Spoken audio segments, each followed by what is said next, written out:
Well, I just got back from taking the pigs to the processor, and they ended up sleeping in this trailer last night. Actually, they've slept in it a few nights, but I've got a ton of hay in here for them to be able to stay warm, and I'm going to go ahead and throw that on the compost pile. And then I also brought some wood ash. This whole trash can right here, that whole thing is full of wood ash from the fireplace in the house and the wood stove. So we're going to dump that on the compost pile as well. I just need to go get a pitchfork. So I gotta go see if I can get it without getting attacked by our turkey. So all the animals survived the cold weather. I think Rebecca was hoping he wouldn't make it. So.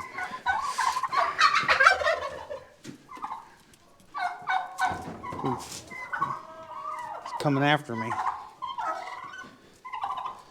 Hey, back up. So Mr. Turkey, hey, watch it. Mr. Turkey, Rebecca says you have to go this weekend. We're just waiting for it to warm up a little bit. There's Pitchfork. Might as well see if there's any eggs in here. Don't want them to get frozen. Earlier you get them, the better. That one's still warm.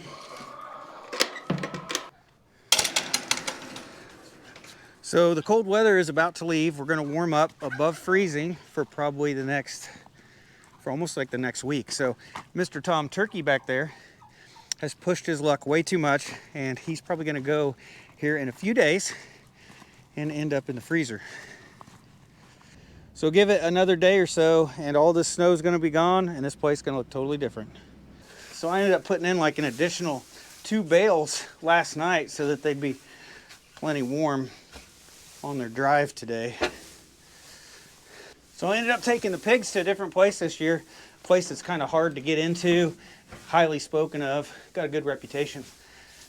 And when I went to unload it, there was 3 kids there, and they were probably like 8-10 years old, and they said, "We'll take care of it."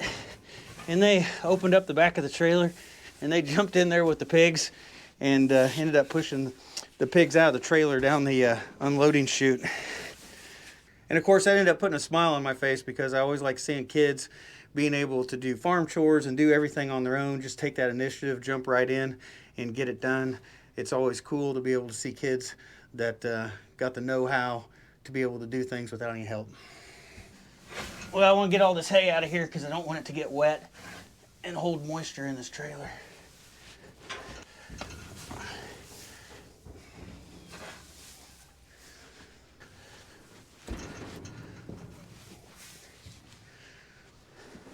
So there's still a little bit of feed left in their feeder. I'm gonna see if I can salvage this, and I may try to feed it to the ducks, see if they'll eat it.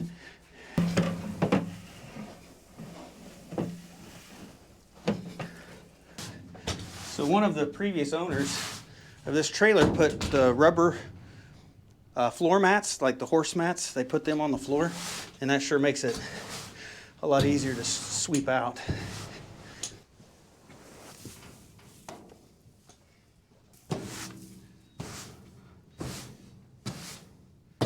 All right, got the livestock trailer all swept out. They're still a little bit frozen to the floor, but I think that's pretty good. Now it's time for the wood ash. This thing's pretty heavy.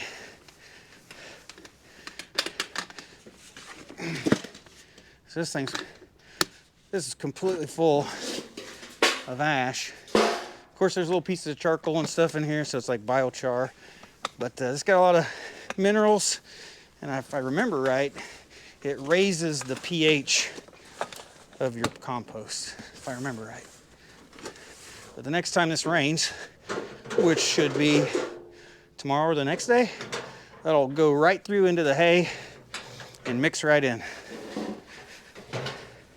So I cleaned out the livestock trailer, and I forgot that I put that chicken egg in my pocket. I am surprised that didn't end up busting, and I have a pocket full of yolk right now. I'm about to end up putting that in the truck to keep it safe.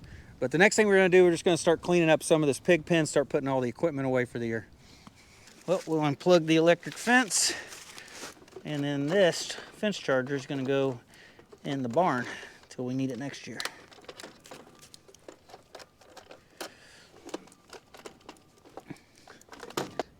So around our pig pen, we've got this poly braid electric fencing. And I've got 3 strands. Top one's really for the dogs to keep them out. The bottom 2's for the pigs. And I want to get this all wrapped up. I got to find something to wrap this up onto. All right, this is what I came up with. So this is some old black plastic pipe. You can see it right there. It's like 1.25 inches, 1.5 inches, something like that. I think this is leftover from our first water line we put on the property after we first bought it. And I'm thinking about cutting this like into little 1-foot sections, like 3 1-foot pieces, and then I can just wrap the wire up on it, and then I can store it that way. I think it'll work.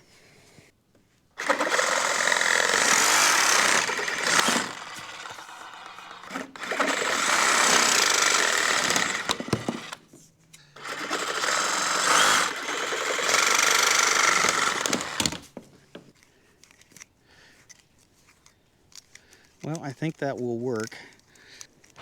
Probably need to find some small cheap roll to wrap this up on later.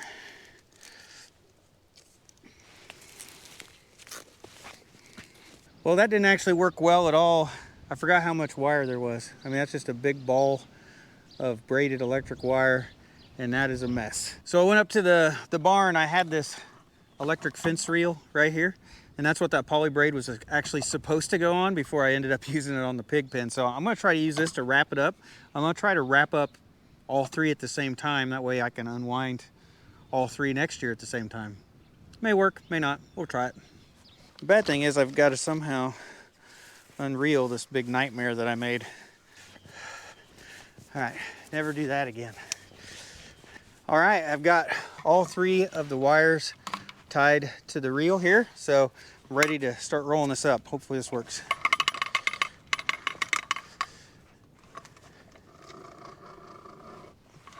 Actually, doesn't want to pull around the corners real well.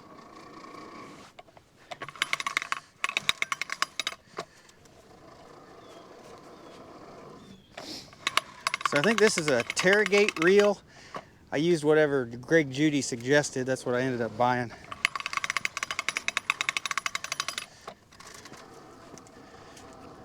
So this is a geared reel. Every time I turn once, it'll turn 3 times.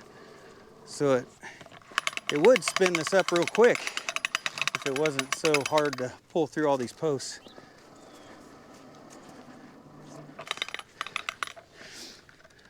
Decided to go ahead and just come down the hill so that it pulls easier. Well, I finally got it to where I can actually spin it instead of have to pull it. All right, I got it all rolled up on there. One of them ended up being about 10 foot longer than the rest, but you can see it's like overflowing. It's more than what this reel is supposed to hold. This is a full roll plus a partial roll of poly braid. So, but anyway, that's good enough for now. It'll store, but that may end up being a nightmare next year. We'll just have to wait and see.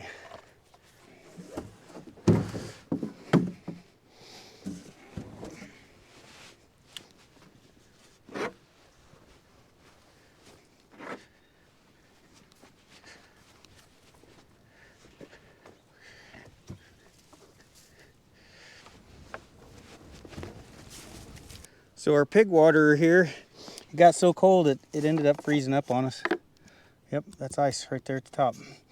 So we did end up putting in here, we got it plugged in. This is a de-icer, and it would keep like the bottom 6 inches, 8 inches thawed out, but not high enough up for the waterers.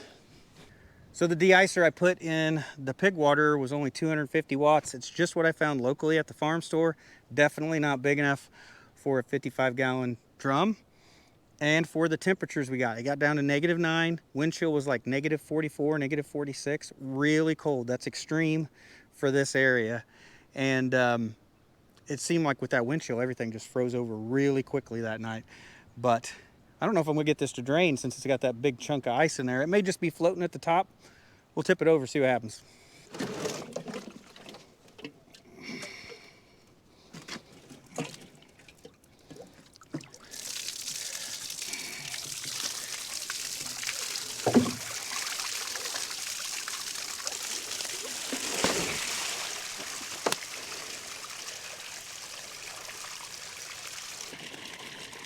So it thawed out over the next couple days. So we had about 3 days the pigs couldn't drink out of this. So we ended up giving them water in a water bowl 2-3 times a day. So they had water to drink because that was froze up. But there at the end, it thawed out enough they could drink it. That was probably just ice at the top. So overall, our new pig pen area actually worked out really well this year. It's very slick. The hut that we put there, we set that on concrete blocks. When they got big enough, they started pushing it around. So it's all unlevel. We may try to close that in a little bit more since they didn't want to stay in that one. We may try to put the sides, more sides on it. And then right here, we ran the hose down to the barrel along this fence with the electric cord. It was still tall enough the pigs could have really got to it if they wanted. So I may put a taller stock panel here, just going down to the water tank, just so we can get that hose or the extension cord for the de-icer, get that higher up off the ground so they couldn't get to it. But we never had them chew on it, but they could get to it if they wanted to. I think these 3 pigs were probably the friendliest, best pigs that we had. Really good ones to raise. And they really helped clean this area out. And we'll see that again in another video. But yeah, I think overall, pretty good year for pigs. We still have just a little bit of pig feed left in the feed bin. Even though we fed some to the steers, we overbought pig feed. And I'm gonna have to get that out of the feed wagon.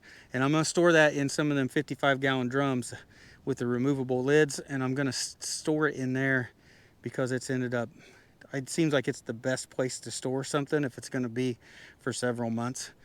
And that way I can clean out the feed wagons when we have a nice day.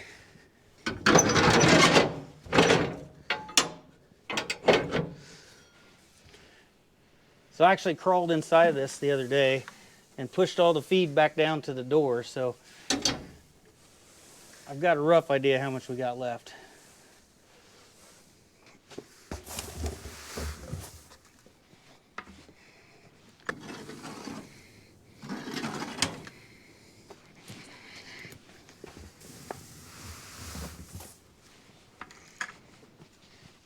Well, it looks like we're going to end up filling up this whole barrel, maybe more. Oh, overflowing. I don't know if that'll fit.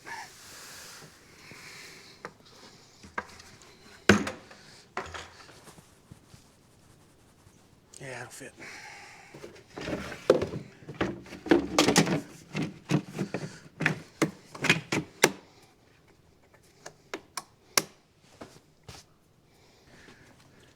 Well, that pretty much cleaned out the feed wagon.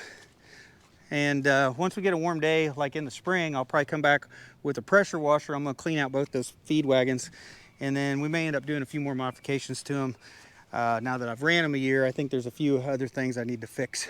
But yeah, I think we timed all that pretty good. So we only had probably 11, 12 days worth of feed left in there. So we couldn't have had the pigs much more longer. We would have had to buy some feed.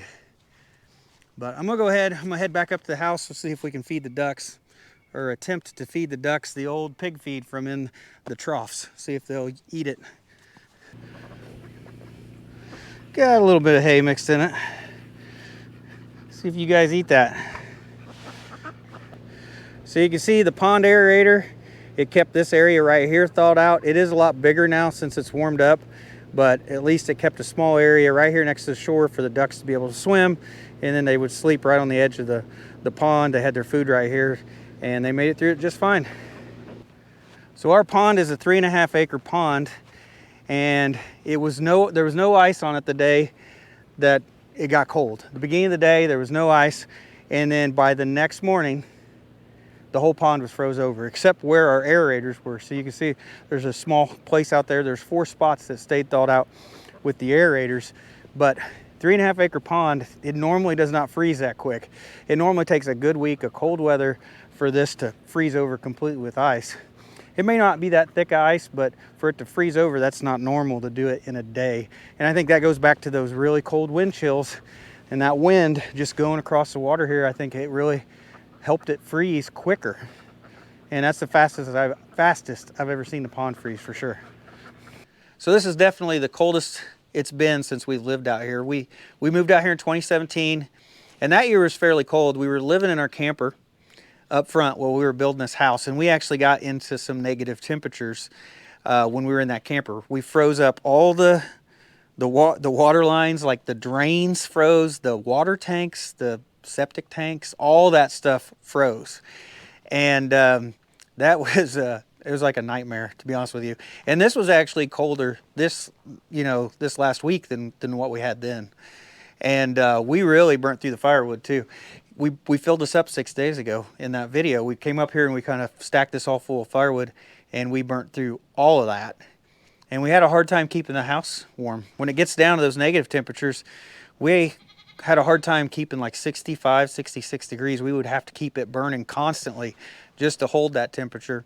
And normally you'd burn it of an evening, you'd get it up to about 70 before you went to bed, and you'd stop burning. And when it gets that cold, the fireplace has a hard time keeping up. But everything really went well. I mean, except for burning a lot of firewood. The only thing that was the biggest problem was the pig water.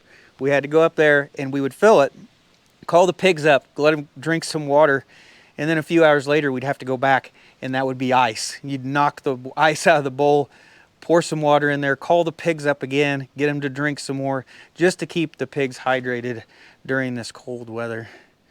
And that was probably the biggest pain that we had to deal with. Other than that, everything went fine. But I think that's going to be it for this video. I hope you guys had a happy and safe holiday. Hopefully this cold weather didn't ruin your guys' weekend, and hopefully you guys all had a safe and happy Christmas. So that's it for today, guys. So thanks for watching. I'll see you in the next one.